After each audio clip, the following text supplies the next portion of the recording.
Welcome to Ask David. We're getting some really good summer weather at the moment and seeing a few showers interspersed with some sunny weather. So to be honest, ideal growing conditions, but there are still things that are cropping up that are taxing you. So I'm going to answer some of your questions that you've raised this week. So to start us off, Margaret has written in about a contorted hazel that she inherited when she moved to her current home about 3 years ago. She says that it's quite a big plant and it's growing very well, but it's got some very upright straight shoots in the centre of the plant, and she's wondering whether she should cut these out because what's happening is that the plant is reverting. Margaret, you're dead right. Those shoots need to be cut out as close to the base as possible. Now, ideally, you would have seen these shoots early on in their development, and while they're still soft and sappy, you should be able to tear those from the base of the main plant.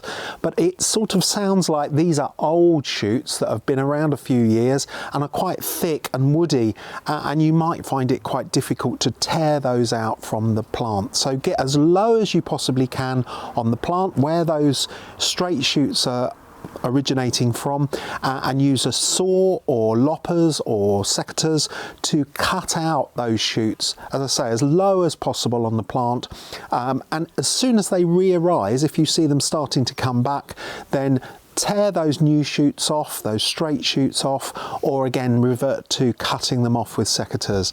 And that way you'll keep the twisted stems and you'll keep the beauty of this plant. Ro has got in touch about her tomatoes. She said that the fruits have got blackened areas on the base of each fruit, and that means that they're actually unusable.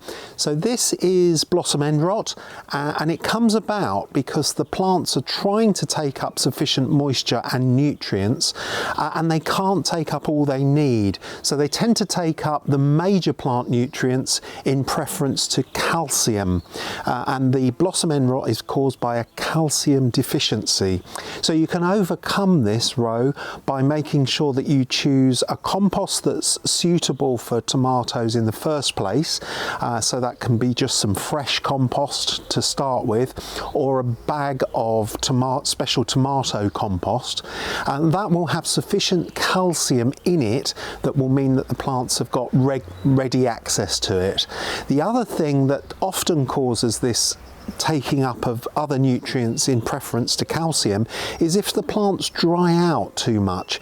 So there's a current trend to try and encourage people to water their tomato plants less often, and as we've seen, that will increase the flavour, but it often increases the incidence of blossom end rot in certain varieties. So it's really important that you water your tomatoes every day, if they're growing under glass particularly, to keep them growing strongly and to keep that regular supply of calcium going up into the tomatoes. And if it's very hot, dry weather, as we saw a few weeks ago, then it's really important that you probably water your tomatoes twice a day to make sure that they've got enough moisture. It can often be a real problem if you're growing them in containers or in what's called ring culture, or sometimes in poor quality growing bags. But anyway, keep them well watered, and I think, Ro, you'll find that that problem will go away. Claire's got a question about her lavender plants. She says she planted a couple of French lavender, about 2 years ago, and she says they've turned into monsters. Those are her words, not mine. I'm sure they're particularly beautiful monsters, Claire. But the thing here is that as soon as we plant lavender, we tend to forget that it needs regular pruning if it's to remain compact. So even in their first year after planting, it's really key that you cut lavender back after it's flowered by about half its height, and then what you'll find is that it will grow back new shoots from the base that will toughen up and overwinter to then produce new shoots next year. So I tend to leave my lavender until it's flowered and then cut it back to keep it compact. So in this instance, Claire, what I'd be inclined to do is with your monster French lavenders, cut them back by at least half, possibly 2/3 their height. It might look a bit drastic, but keep your faith and it will start to reshoot from the base of the plants and you'll get nice compact growth that will go on to flower next year.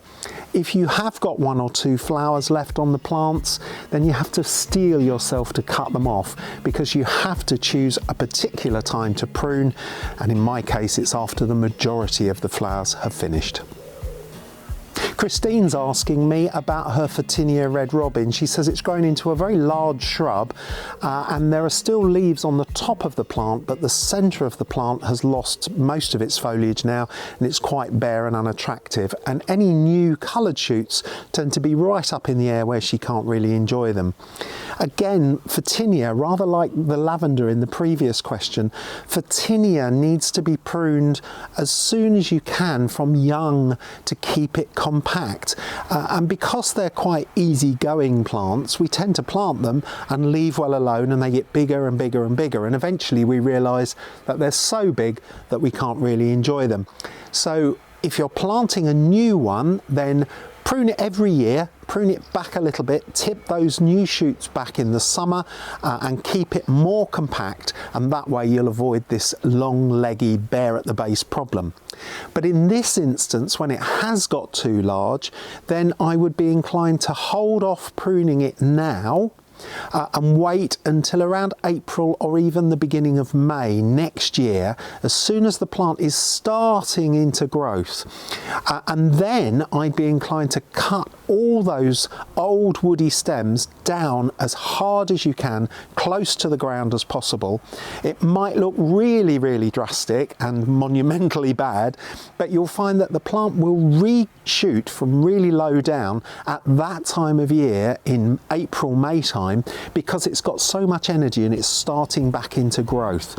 If you do it at this time of year, it's very likely that you'll find that the plant can't cope with that and it may kill it stone dead. Wait until next spring, cut it hard back, and you'll keep your plant nice and compact.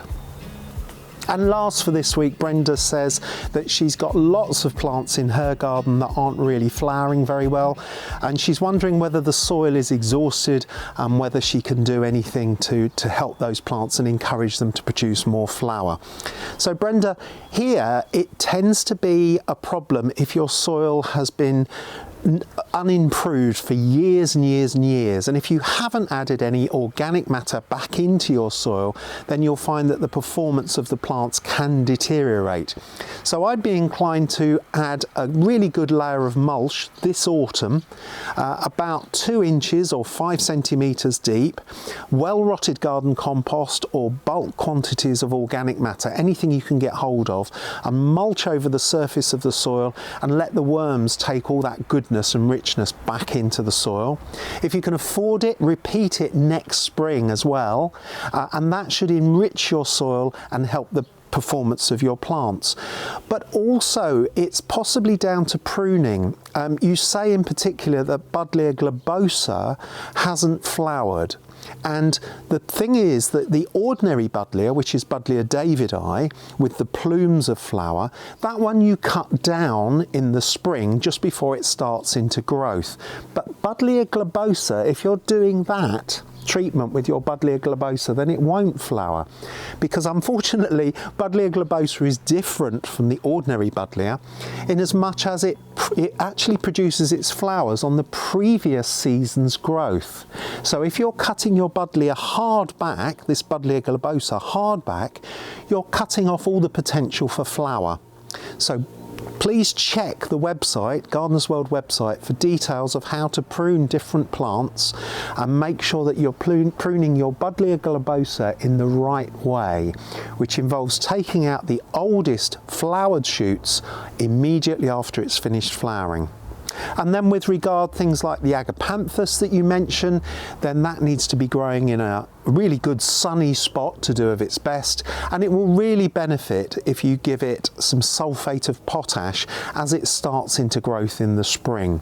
You could also give it some tomato fertiliser at this time of year, because again, tomato fertiliser contains potash and the plant will take in that potash and it should encourage it to flower, if not this year, then certainly next year. So it could be down to all sorts of different reasons, Brenda, that your flowers aren't performing well, but you're dead right. Get that soil in good condition to start with, and they'll stand the best chance that they possibly can. Well, that was a varied batch of questions. I hope I've provided some answers that will help. In the meantime, stay safe and happy gardening.